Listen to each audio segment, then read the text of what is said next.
ज़रूरी बेनती मैं भारत से और भारत की सरकार से एज अ सिख करना चाहता हूँ। सबसे पहली 1984 का हमें जो होता है ना कि एक प्रॉपर रिज़ल्ट, जो जो दोषी थे, कितनी माएँ थी जिनके पता ही नहीं उनके बच्चे कहाँ थे, उसका समाधान एक मोदी जी करें, एनडीए की सरकार जो अभी आई है ये करें जल्द से जल्द, ठीक है। दूसरा, संत जरनैल सिंह भिंडरावाले जिनको आज पूरा देश आतंकवादी मानता है, सबसे पहली चीज़ उनका वो टैग उनसे हटवाया जाए। क्योंकि अगर आप देखो ना, किसी भी इतिहासकार से पूछोगे, अगर कहीं पे भी इतिहास में भी पढ़ोगे ना, उन्होंने कभी देश तोड़ने की बात की ही नहीं, कभी नहीं की, ठीक है। उन्होंने जब भी बात की है पंजाब की बात की है।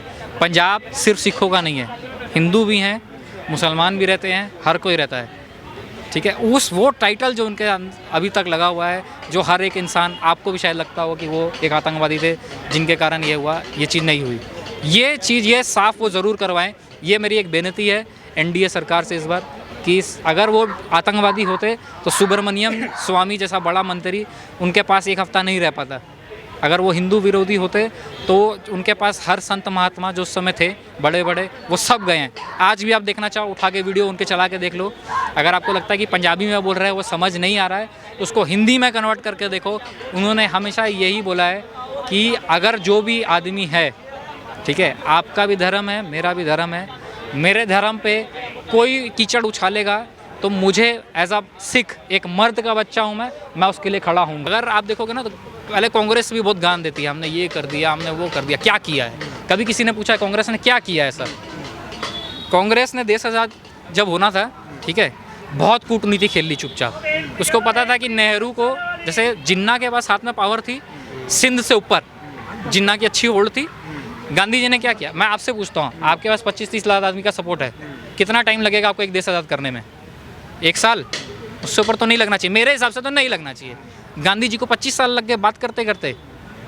भगत सिंह जैसे आदमी लोग को हम आज बोलते थे अरे उन्होंने क्या ही किया। सुभाष चंद्र बोस जी को आतंकवादी कहा, ठीक है, सुभाष चंद्र बोस जी को कोई कुछ भी कह देता है। इनको बोल दिया father of the nation, Mahatma Gandhi, father of the nation. Father of the nation ये करता है क्या? अपने बच्चों को किसी और के जूते चटवा दो? क्या हुआ है? अपने क्या किया है? जो हमारे क्रांतिकारी थे, बड़े बड़े भाई, बड़े बुजुर्ग, चाहे वो सिख थे, चाहे वो हिंदू थे, चाहे वो मुसलमान भी थे, मेरे भाई ये याद रखना, मुसलमान भी थे, चाहे वो अलग अलग धर्म के भी थे, उनको आपने क्या किया? पत्र लिखो जी, सब हो जाएगा। अरे आप बताओ, आपका घर है, ठीक है, मैं पीछे 25-30 लाख रुपया, 25-30 लाख आदमी लोगों के पीछे बैठ गया हूँ और आपको नारे लगा रहा हूँ, अपना घर खाली करो, अपना घर खाली करो, अपना घर खाली करो। आप कीजिएगा? आपसे सर बताइए, आप कीजिएगा? हंसते हंसते बोले अरे पागल हो क्या, भगाओ यहाँ से सबको। और यही मैं अगर आज 8-10 आदमी लेके आ जाऊँ विद अच्छा खासा हथियार लेके, अगले दिन भागिएगा कि नहीं कि चलो भाई नहीं हम गलत कब्जा किए हैं, चलो यहाँ से, इनको पता चल गया इनमें भी शक्ति है। इन्होंने शुरू से जो अपना गांधी परिवार है, कांग्रेस नहीं बोलूँगा, गांधी परिवार जो है, इसने शुरू से दीमक का काम किया है। 10 साल देखो क्या होता है ना, आप किसी से 100% नहीं बोल सकते वो आदमी सही रहे। डेटॉल भी अपने ऐड करता तो ये बोलता है 99.9%, ठीक है। कभी आपने सुना है कि आर्मी को खुली छूट है, तुमको अगर जवाब आ रहा है, कोई तुम्हारे ऊपर सवाल कर रहा है, खुला जवाब दो? पहली बार बीजेपी सरकार ने किया था, तुम्हारे को वहाँ से फायर आ रहा है, ईंट का जवाब पत्थर से दो। इससे पहले कभी सुना था? नहीं हुआ, ठीक है। खाली बीजेपी ने एक गलती कर दी बहुत बड़ी, जो मैं बोलूँगा उनका अहंकार था, किसान आंदोलन। बिल उन्होंने वापस लेने थे, पहले ले लेते। जो पंजाब के अंदर एक होता ना कि एक जख्म रह गया, पंजाब के अंदर तो नहीं बोलूँगा, वो तो सभी किसान थे, हरियाणा के भी थे, उत्तर प्रदेश के भी थे, जहाँ जिनकी डेथ हुई।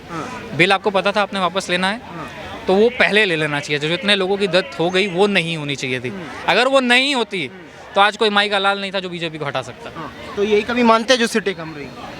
ये सबसे बड़ी कमी थी मेरे हिसाब से, सबसे बड़ी। क्योंकि उत्तर प्रदेश में भी अगर आप देखो ना, उत्तर प्रदेश में ज़्यादातर किसान ही हैं, किसान, जिनको सबसे बड़ा धक्का यही लगा।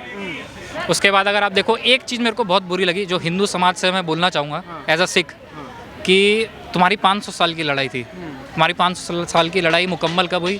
भाजपा क्या कहे, राम मंदिर जो बना। देखो, हो सकता है यहाँ पे बहुत सारे ऐसे डेमोक्रेसी वाले हो जो कहे कि हॉस्पिटल बनना चाहिए था, स्कूल बनना चाहिए था, रोजगार बन जाता है, ये बन जाता है। देखो, जो भगवान का है ना, उनका जन्म वहाँ हुआ है, ठीक है। आपका जन्म जहाँ हुआ है, आपका घर मैं गिरा दूँ, आपको एग्जाम्पल दे रहा हूँ, आपका घर गिरा दिया, 500 साल से आपका परिवार लड़ रहा है कि मेरा घर बन जाए, मेरा घर बन जाए, नहीं बना। उसके जगह मैं हॉस्पिटल बना दूंगा, आपका परिवार कभी खुश होगा? पाजी, अब सबसे ज्यादा मजाक उसी सीट को लेके उड़ाया जा रहा है कि बीजेपी ने राम मंदिर बना दिया, नारा भी दिया जो राम को लाए हैं हम उनको लाएंगे, लेकिन राम जी ने तो लात मार के भगा दिया अयोध्या से। राम जी ने थोड़ी बुलाया, राम जी ने थोड़ी लात मारा। पहली चीज़ तो मैं मीडिया के बंधुओं से एक चीज़ कहना सबसे चाहूँगा बड़ी माफी की कि चीज़ है भाई। उस चीज़ पे करेक्शन करें कि बार बार उसको अयोध्या सीट जो कहते हैं वो अयोध्या सीट नहीं है, फैज़ाबाद है। जिस सीट का नाम ही फैज़ाबाद है तो उस उम्मीद क्या कर सकते हो। दूसरा, आप जो कह रहे हैं कि लात मार के भगा दिया, तो 5 लाख से ज़्यादा वोट कहाँ से आ गए?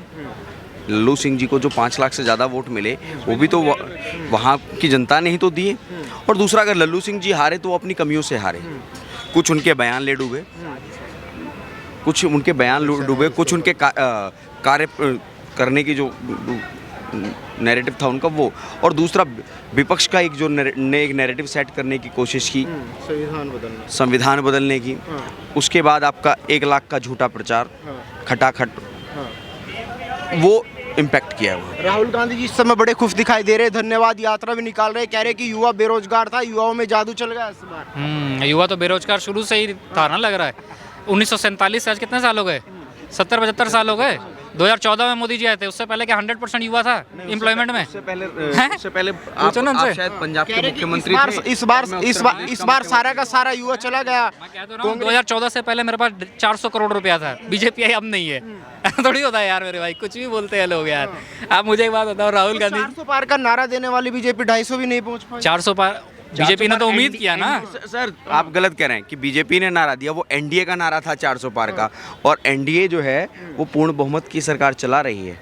ये 295 की बात कर रहे थे राहुल गांधी जी, 99 का छोटा रिचार्ज हुआ, और 99 का जो छोटा रिचार्ज होता है वो 28 दिन चलता है। जैसे ही शपथ ग्रहण हुआ, एक पार्टी का विकेट गिर गया, आम आदमी पार्टी ने गठबंधन तोड़ दिया। 232 से 229 रह गए हैं। अभी देखते जाइए 28 दिनों में कितनी पार्टियां इनको छोड़ के जाती हैं। ये कहते हैं, ये जो कह रहे हैं कि नीतीश बाबू और ये, अरे भाई वो तो 2 ही हैं, आप में तो 28 हैं, वो कौन कौन सा विकेट गिरेगा वो देखते जाइए। और आप जो झूठ बोल करके 99 सीट लेकर आ गए, आप पिछले 8 चुनावों में 200 का आंकड़ा पार नहीं कर पाए हैं। पर वो तो 99 में खुश है ना भाई साहब, वो तो कह रहे रोक दिया ना। यही तो मंदबुद्धि है। जो मंदबुद्धि बालक है उसको किसी ने ये समझा दिया है कि 99 240 से ज़्यादा होता है। अरे एक बात बताओ ना, और सर सिंपल सी बात है, जो बालक आज तक एसी से बाहर नहीं निकला, चुनाव के समय में धूप में आता है, तो उसको क्या मालूम होगा? उसके लिए तो 99 लग रहा है, उसको पता 99 इसी से बाहर नहीं निकले, पैदल यात्रा उन्होंने की भाई साहब पूरे पैदल। हाँ तो वो कब किया? चुनाव से पहले तो किया है सर। अगर इतना ही उनको देश का बहुत ज्यादा देश से प्यार था अगर, ठीक है, तो पहले क्यों नहीं निकले? 2014 से लेकर 4 से 14 तक, ठीक है, 2014 से लेकर 2018 तक ही आ जाते भाई, क्यों नहीं दिखे? 2018 तक राहुल गांधी जो पता नहीं कहाँ इटली उटली घूम रहे थे उस समय, अब क्यों आ गए बाहर? सवाल ये है, क्या 5 साल ये सरकार चल पाएगी? और अगर चल पाती है, क्या नरेंद्र मोदी खुल के फैसले ले पाएंगे? देखो, इस चीज़ में सबसे बड़ा एक सवाल हो जाएगा कि एक काइंड से देखा जाए, डेमोक्रेसी के लिए एक काइंड से देखा जाए तो ये सही है कि आप खुलेआम कोई चीज़ नहीं कर सकते, आपको डिस्कस करना पड़ेगा। पार्लियामेंट्री फॉर्म ऑफ गवर्नमेंट जो होती है उसमें यही होता है कि डिस्कशन करके आपको जो सही लग रहा है, जो जनता चाहती है वो होगा। जैसे अगर बीजेपी ने अगर ये चीज़ पहले की होती, डिस्कस वगैरह करके, तो बहुत बड़ी बड़ी चीज़ें रुक जाती। जैसे उनको इतना बड़ा जख्म नहीं लगता, किसान आंदोलन इतना बड़ा नहीं हो जाता, उसको पहले ही समेट दिया जाता अगर वो जनता से पूछते इस चीज़ के लिए।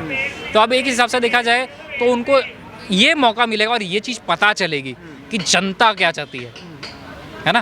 तो अब जब जनता का जब रुझान आना शुरू होगा ना, तो फिर आगे जो पार्लियामेंट्री जो बैठेगी, कैबिनेट मिनिस्टर जो बैठेंगे, तो उनको पता चलेगा नहीं, अगर मुझे अगला 2029 में आना है तो जनता के हिसाब से करना पड़ेगा।